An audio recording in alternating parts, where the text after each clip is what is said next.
많은 연구에서요, 아이가 강아지와 함께 자란다면요 면역 체계를 강화하여 아토피와 같은 알러지 질환에 걸릴 확률은 절반으로 떨어지며 정서적 성장에도 도움을 주고요, 사회성과 공감 능력을 높이고 심지어 지능 역시 높아진다고 하는데요. 그래도 선뜻 아이가 있는 집은요 강아지를 입양하기가 쉽지 않은 것은 사실입니다. 만약에 강아지를 입양해서 아이와 함께 키운다면요, 정서적인 친구를 만들어주고 싶다면요, 어떤 강아지를 입양하는 것이 좋을까요? 저는 수의사 윤쌤이고요. 오늘은요, 아이가 있는 집에서 입양하기 좋은 강아지, 키드 프렌들리 독의 종류에 대해서 한번 알아보도록 하겠습니다. 제일 먼저 제가 추천하는 강아지로는 푸들이 있는데요. 푸들은 털 빠짐이 거의 없어서 알러지 질환을 유발할 가능성이 아주 적습니다. 또한 지능이 강아지 전체 품종 중 탑3에 들어갈 정도로 매우 영리하여 훈련이 용이하고요, 다양한 훈련을 통해 아이와 적정 거리를 유지하는 등의 통제가 가능합니다. 또한 그 작은 체구에 비해서요, 운동 능력이 역시 좋아서 아이가 어느 정도 컸을 때 함께 뛰고 산책을 다니는데 전혀 무리가 없으며 사람에 대한 공격적인 반응도 굉장히 낮은 편이어서 안전한 편에 들어갑니다. 또한 눈치가 빨라서 우리 사람의 감정을 파악하는 데는 최고의 능력을 가진 천사견 부류에 들어가는 편이라 아이와 함께 지내는데도 큰 무리가 없습니다. 두 번째로 추천하는 품종은요, 골든 리트리버 혹은 레브라더 리트리버가 있는데요. 체중이 25에서 40kg에 달하는 대형 견종으로요, 털 빠짐이 좀 많다는 것을 제외하고는 거의 완벽한 품종입니다. 순하고 복종심이 강합니다. 특히 사람에 대한 애정이 굉장히 깊어서 모든 사람에 대해 친절하고요, 또 애정을 가지며 머리가 굉장히 좋아서 훈련도 굉장히 잘 되는 편입니다. 하지만 힘이 워낙 좋기 때문에 혹시라도 사고를 친다면요 걷잡을 수가 없기 때문에 혹시라도 어린아이와 레트리버 단 둘이 두는 것은 가급적 피하는 것을 권장드립니다.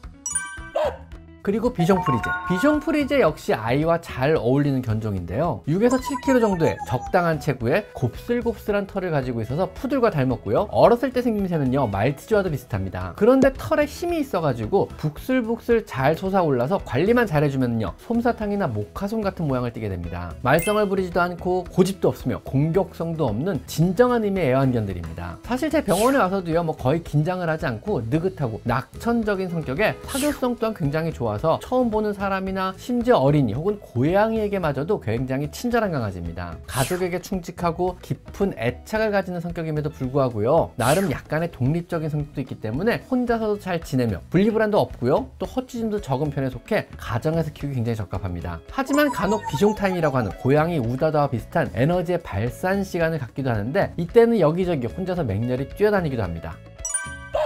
요즘은 그 인기가 조금 식었지만은요, 시쭈 역시 어린아이와 키우기 좋은 품종에 들어가는데요. 저도 시쭈란 마리 지금도 키우고 있거든요. 티벳에서 유래했으나 중국 왕실에서 키우기 시작하면서 전 세계로 퍼지기 시작한 품종입니다. 성격은 제가 생각하기에 모든 견종을 통틀어 가장 온순한 성격의 강아지인 것 같습니다. 정말 강아지랑 같은 레벨이라기보다는요, 고양이들과 비교해야 될 정도로 강아지적인 특성은 좀 많이 떨어지는 견종입니다. 여러분이 TV를 보고 있으면요, 하루 종일 여러분 옆에 붙어서 잠만 자는 그런 특이한 성격의 견종입니다. 정말 하루 종일 자요. 얘들은 가장 공격성이 낮은 견종에 들어가며 가장 안 짖는 견종에도 들어갑니다. 산책 역시요, 체력이 안 좋아서 오래 다니는 것을 힘들어하는 편이며 잠깐의 산책으로도 충분히 만족하고 좋아하는 이런 견종에 들어갑니다. 또 생각보다 눈치가 빠르며 머리가 좋은 편입니다. 단지 그 특유의 고집스러운 성격으로요, 자신이 관심 없는 것에 대해서 철저히 무시하고 무관심하기 때문에 지능이 안 좋다는 평가를 받기도 합니다. 아이 때문에 강아지에게까지 신경 쓰는 것이 힘들 것 같다면요, 얌전하고 손이 덜 가는 시쭈도 좋은 선택일 수 있습니다.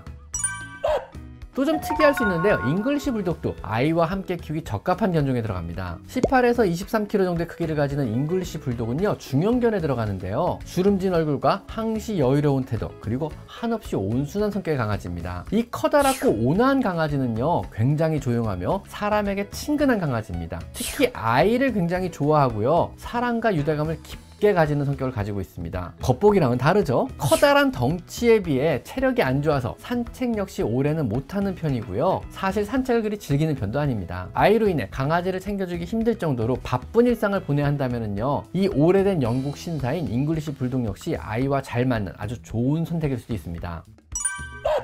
또한 비글도 추천드리는데요. 비글은 모든 면에서 엄청나게 활동적인 하운드의 종류입니다. 개량 자체가 사냥개로 개량되었고요. 하루 종일 뛰며 짖고 작은 동물을 쫓는 일에 특화된 강아지입니다. 아이가 통제 가능할 정도로 적당한 체구를 가지고 있으며 아이가 유치원이나 초등학생 정도 돼서 아이와 함께 운동할 강아지를 찾는다면요, 비글이 가장 적합한 견종입니다. 굉장히 영리하고요, 부침성도 좋고요, 사람에 대한 공격성은 전혀 없으며 아이가 아무리 짓궂게 굴거나 괴롭혀도 꼬리만 치며 따라다니는 굉장히 온순하고 사랑스러운 견종입니다. 사실 이러한 사람에 대한 무한한 애정과 신뢰를 가지는 특성 때문에 실험견으로 사용되는 비운의 견종이기도 합니다. 충분한 신뢰 활동과 운동을 시켜주지 않으면요, 실내에서 여러분이 원치 않는 다양한 운동을 스스로 하게 되기 때문에 간혹 악마견이다 이런 잘못된 꼬리표가 붙기도 합니다. 하지만은요, 충분한 운동만 시켜주시면은요, 아이들에게 안전하며 아이들과 잘 어울리는 이런 견종입니다. 자, 오늘 제가 소개해드린 아이가 있는 집에 추천하는 품종들은요, 사람에 대한 신뢰와 애정이 넘치며 어떤 경우에도 아이에게 적대적이거나 공격적인 행동을 안 하는 이런 견종들에 들어갑니다. 하지만 대체적인 품종의 성격을 말하는 거며 강아지마다의 개성은 조금씩 다를 수 있기 때문에 안전을 위해서 너무 어린아이와 단둘이 두셔서는 안 됩니다. 적정한 거리는 항상 필요합니다. 아셨죠? 오늘은요, 키드 프렌들리 독, 아이가 있는 집에 입양해도 좋을 만한 강아지를 한번 알아봤습니다. 자, 오늘은 여기까지 강아지 상담소였습니다. 감사합니다.